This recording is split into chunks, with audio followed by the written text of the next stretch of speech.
우리 저녁에는 부모 때문이 아니라 그냥 부모다 라는 제목으로 말씀을 함께 나누려고 합니다. 우리는 흔히 부모 때문에 자녀가 그렇다라고 하지만 부모 때문이라기보다는 그냥 부모의 모습 그대로가 자녀의 모습으로 나타나는 것 같습니다. 이 말씀을 통해서 하나님 은혜 가운데 회복되는 저와 여러분이 되기를 소원합니다.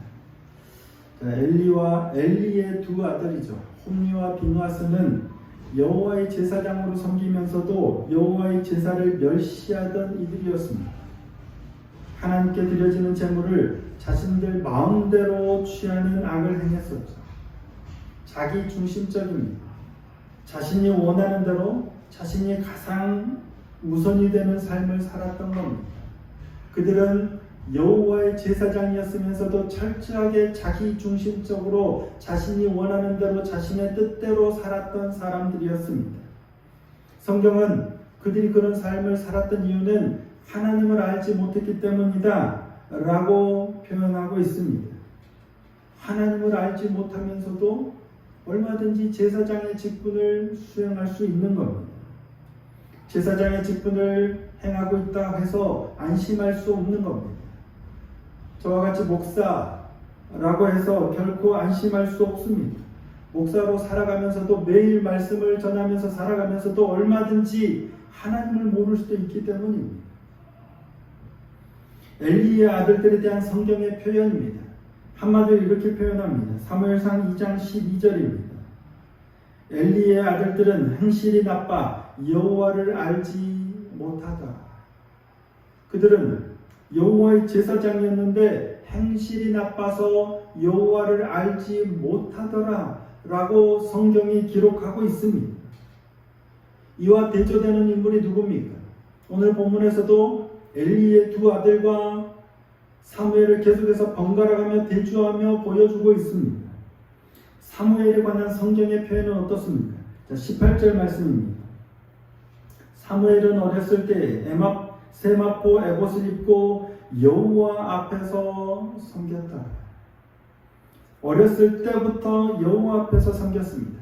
그리고 21절 저 하반절을 보면 아이 사무엘은 여호와 앞에서 자라니라. 사무엘은 성경이 표현하고 있는 사무엘의 특징은 뭡니까? 여호와 앞에서입니다. 사무엘은 어려서부터 여호와 앞에서 섬겼습니다. 여호와 앞에서 자라는 아이였습니다. 사무엘이 여호와 앞에서 자랐다는, 여호와 앞에서 섬겼다는 말은 뭔가요? 어려서부터 하나님의 집에 거하면서 하나님의 제사를 돕고 하나님 앞에서 그곳에서 생활했기 때문일까요?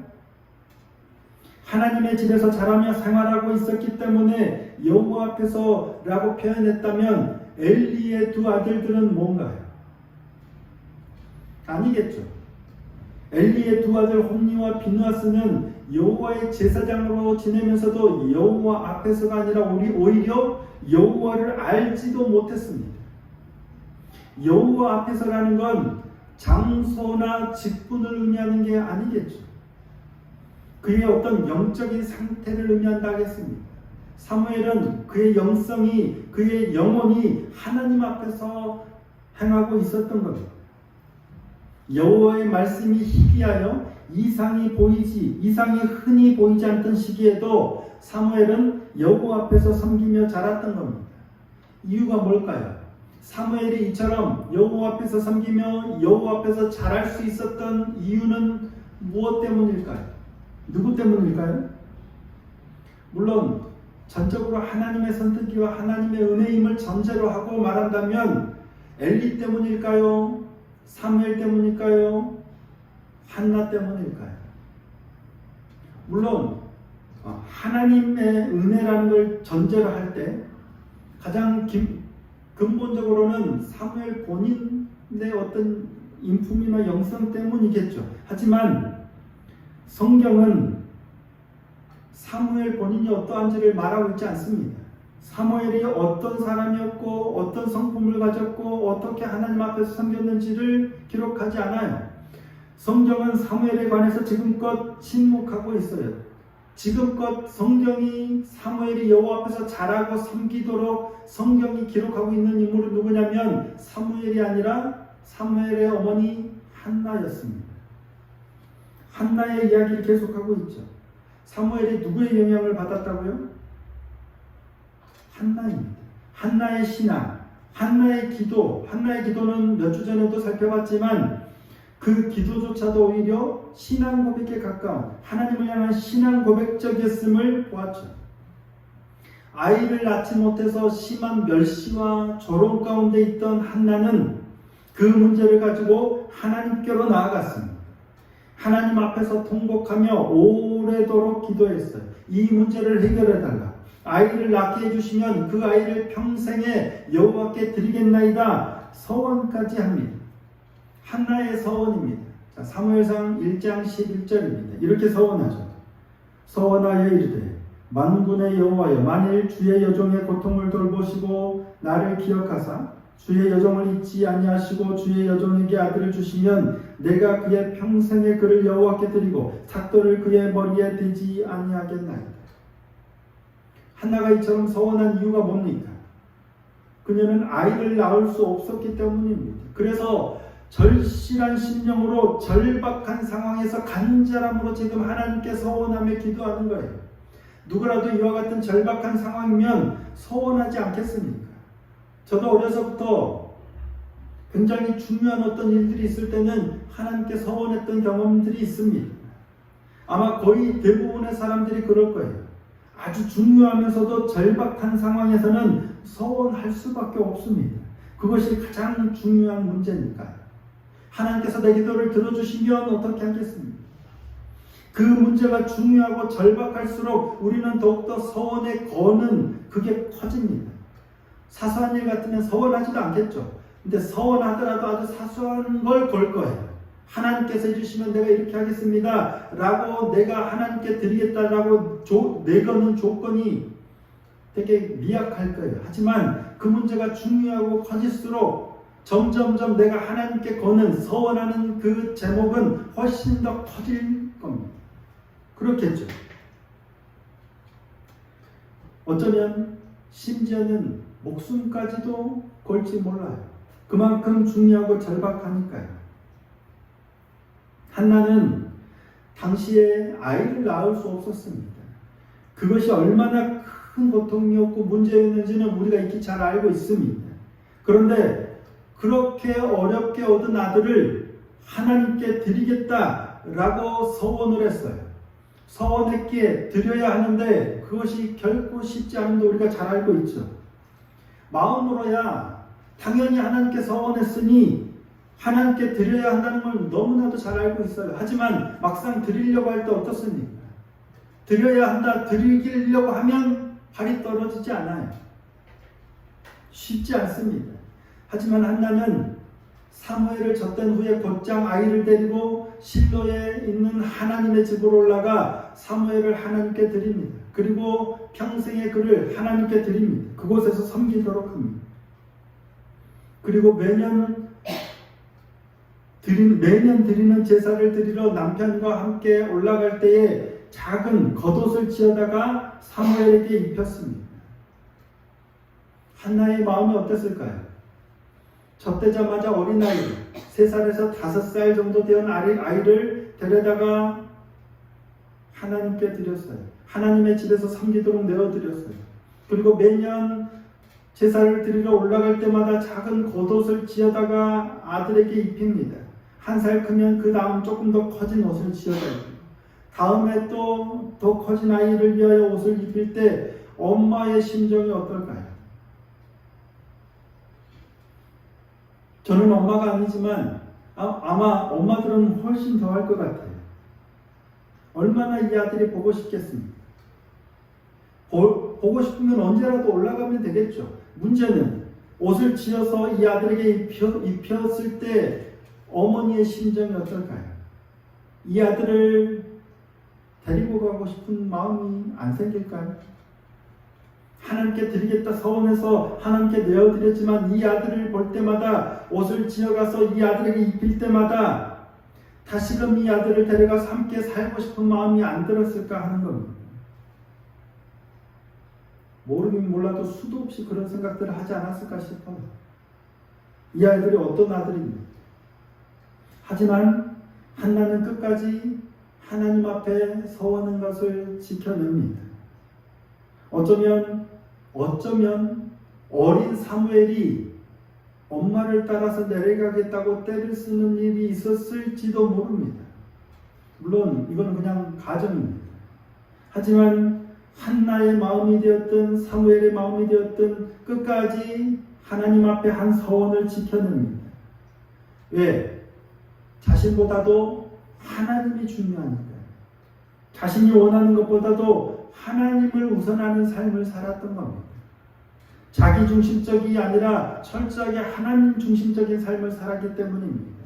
엘리의 두 아들은 자신들이 제사장이면서도 철저하게 자기 중심적인 삶을 살았지만 한나는 철저하게 하나님 중심의 삶을 살았던 겁니다.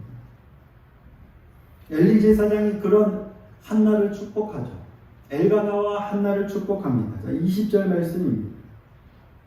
엘리가 엘가나와 그의 아내에게 축복하여 이르되 여호와께서 이 여인으로 말미암아 내게 다른 후사를 주사 이가 여호와께 간구하여 얻어바친 아들을 대신하게 하시기를 원하노라 하였더니 그들이 자기 집으로 돌아가며 그리고 나서 세 아들과 두 딸을 더 낳게 됩니다.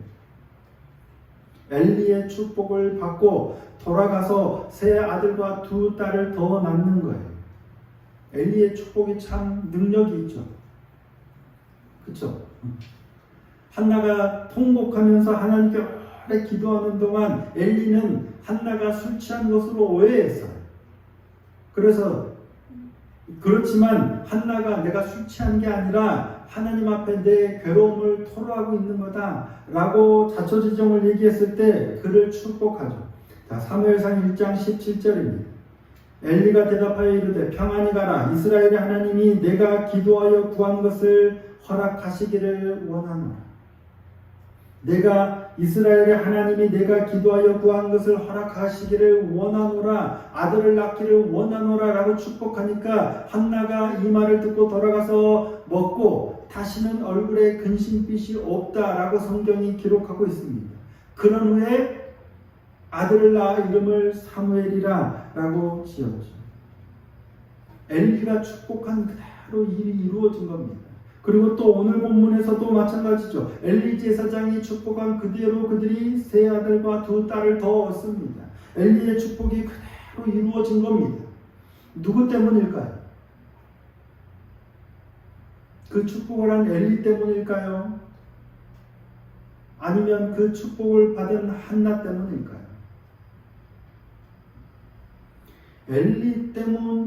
엘리의 지분이 조금도 없다 할 수는 없지만 우리는 이것이 엘리 때문이라기보다는 한나 때문이라는 사실을 너무 잘 알고 있죠. 그 안에서 엘리의 축복 안에서 한나는 하나님의 축복을 취했기 때문입니다. 그 축복을 전하는 이가 누구냐와 상관없이 그가 하나님의 제사장으로 하나님을 향하여 축복을 기원했기 때문에 그 축복을 취한 거예요. 그 축복은 누가 이루시는 거예요? 하나님이 이루시는 거예요. 축복을 하는 사람과 상관없이 그가 선포하는 하나님을 향한 축복에 간구를 붙든 거예요. 축복을 들으시는 하나님, 그 축복을 행하시는 하나님께 집중한 거예요. 한나는 이처럼 철저하게 하나님께 집중하는 삶을 살았던 거예요.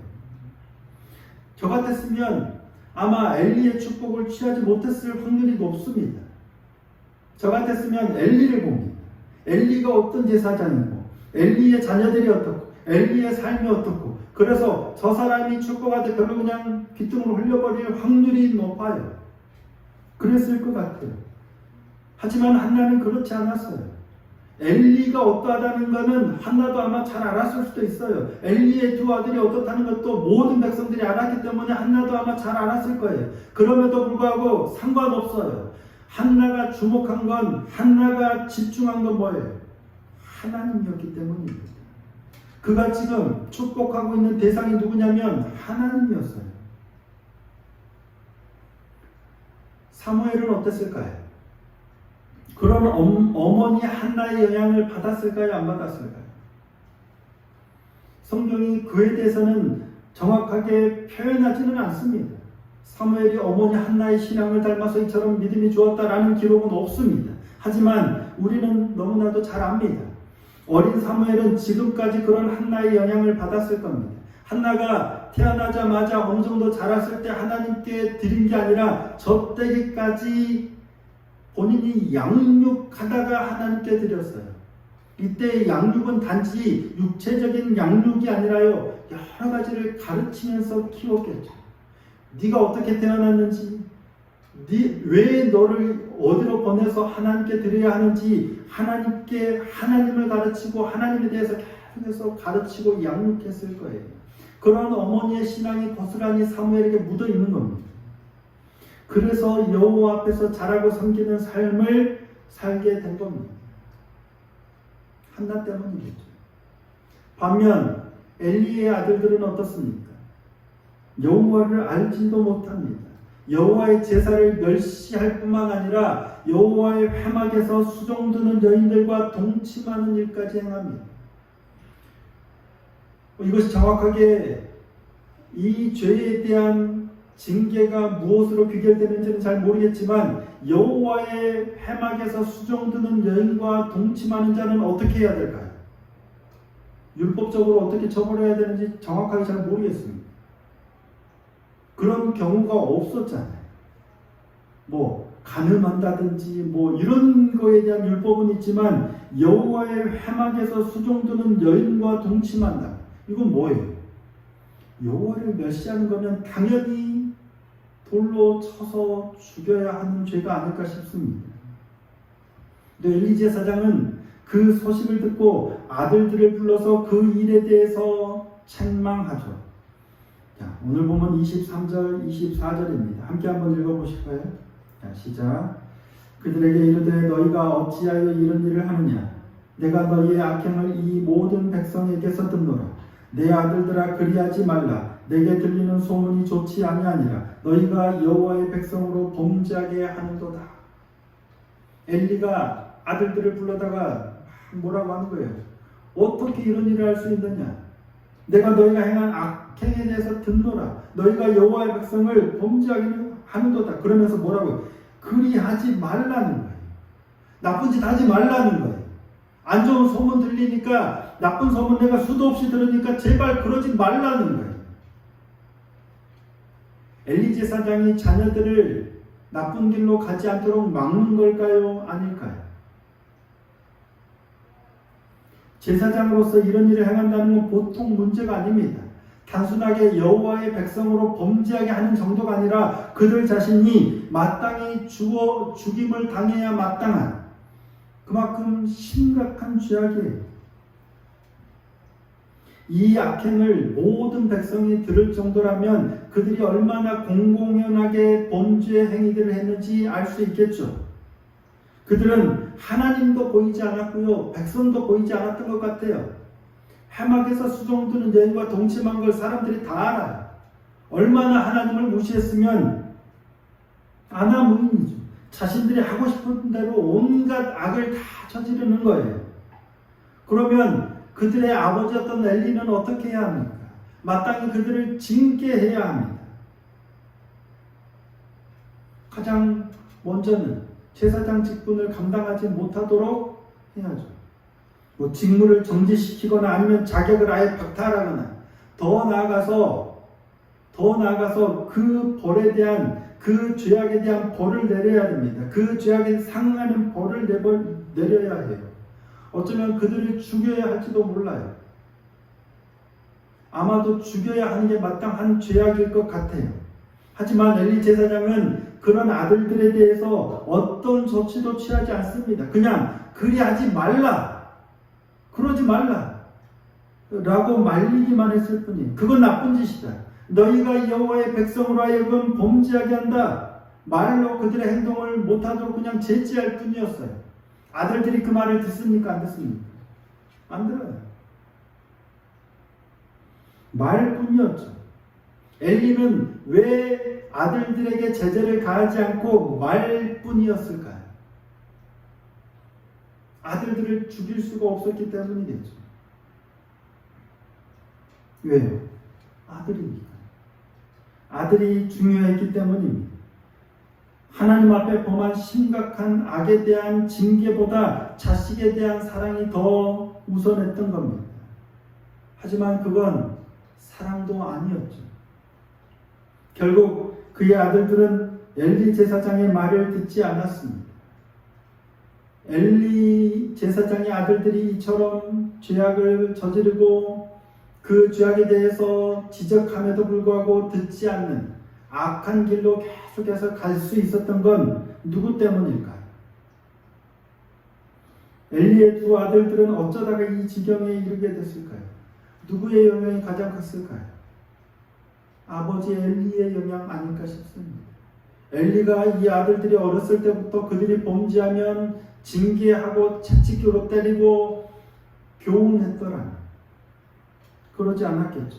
심각한 죄악을 저지르는데도 불구하고 징계하지 않아요.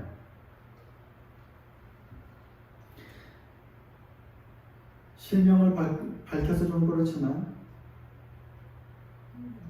장재원 의원의 아들 노엘이 음주운전 후에 경찰관까지 폭행하고, 그것도 지금 지난번에 한 번 또 전에 있었던 집행유예 기간에, 죄로 인해서 집행유예 기간에 또 다시 이런 무리를 일으켰죠. 그러자 장재원 의원이 자식을 잘못 키웠다라고 하면서 윤석열 후보자의 캠프에서 상황실장 자리까지도 내어놨습니다. 내가 자식을 잘못 키웠다. 자신이 아들 교육을 제대로 시키지 못한 데 대한 책임을 지겠다. 그래서 폐를 끼치지 않기 위해서 상황실장 자리를 내려놓겠다 라고 했습니다. 자식을 제대로 교육시키지 못한 데 대한 책임을 지는 것처럼. 근데 정말 그럴까요? 자식 교육을 제대로 시키지 못한 것일까요? 자식은 부모의 뒷모습을 보고 배운다라고 하죠. 말로 가르쳐서 되는 게 아니라는 말입니다. 부모의 삶이 그러하기에 자녀가 그렇게 자랄 가능성이 큰 거예요. 부모가 자녀가 자랄 때 그렇게 가르치지 못해서 그러면 안 돼, 이래야 돼, 가르치지 못해서 물론 그런 점도 있지만 그것보다는 부모가 그런 삶을 살았기 때문에 자녀가 그런 삶을 보고 배워서 그렇게 갈 확률이, 가능성이 훨씬 높은 거예요. 부모의 모습을 보고 그렇게 살아도 되는 것으로 배우고 그렇게 행하는 거예요. 엘리 제사장이 그 두 아들처럼 대놓고 그렇게 범죄하지 않았을지는 모르지만 엘리 제사장의 삶이 하나님 중심적이 아니었던 거예요. 제대로 가르치지 못한 것은 맞죠. 하지만 바르게 살아가는 모습을 보이지 못했기 때문에 자녀들이 그대로 보고 배운 것입니다. 엘리 제사장의 아들들과 사무엘의 차이, 엘리 제사장의 아들들의 그 타락함과 사무엘의 그 바름의 차이는 곧 엘리 제사장과 한나의 차이라고 할 수 있겠습니다. 나는 어떨까요? 우리 아이들은 어떤가요?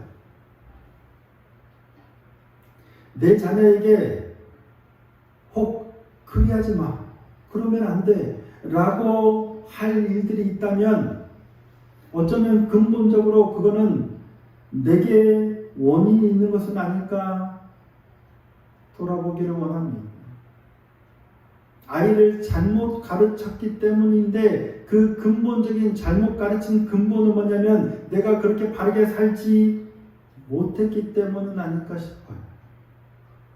성도들에게 말하죠. 그러면 안 돼요 라고 할 일들이 있다면 어쩌면 그건 목회자인 내게 그 원인이 있는 것일 수도 있다라는 말입니다. 물론 꼭 그런 건 아니겠죠. 하지만 이에 대해서 더 깊이 생각해보고 돌아봐야 할 충분한 이유는 있는 것 같습니다. 가르침은 그리하지 마라 말로 되는 게 아니기 때문입니다. 가르침은 말이 아닌 삶으로 이루어져야 합니다. 내가 어떻게 살았는지를 내 자녀가 그대로 보고 배우고 따라하기 때문입니다. 한나가 하나님 앞에 어떻게 삶을 살았는지, 하나님 앞에 자신의 가장 소중한 것도 하나님을 우선으로, 하나님 중심으로 살고 내어드리는 그 모습 아래에 있었기 때문에 사무엘이 여호와 앞에서 자라는 거예요. 엘리의 두 아들들은 엘리 제사장이 그러지 못했기 때문에 하나님 중심적으로 살지 못하고 철저하게 자기 중심적으로 자녀를 우선하는 삶을 살았기 때문에 그와 같이 어긋난 모습으로 자라간 것 아닐까 싶습니다. 우리의 삶은 어떠한지 자녀들을 가르치는 게 필요하죠. 중요하죠.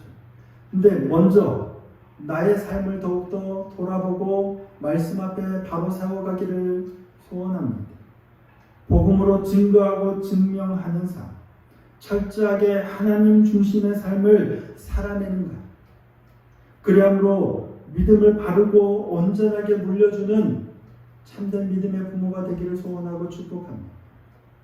계속해서 말로 복음을 전하고 자녀들을 가르칠 필요가 있습니다. 계속해서 이 교육과 훈련을 하되 그보다 더 앞서 내가 말하는 이 복음을, 내가 전하는 이 말씀을 하나님 중심의 삶을 살아내므로 자녀들을 바르게 세워가는 믿음의 삶이 되었으면 좋겠습니다.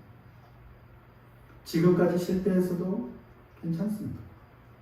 지금부터 다시 우리의 삶을 돌아보고 더 하나님 앞, 하나님 중심적인 삶, 자기 중심적인 삶이 아니라 철저하게 하나님 중심의 삶을 살아가는, 그리함으로 바르게 믿음의 길을 걸어가므로 자녀들에게 믿음의 뒷모습을 보여주고 따라올 수 있는 길을 닦는, 길을 내어주는 참된 믿음의 부모가 될 수 있기를 예수님의 이름으로 축복합니다.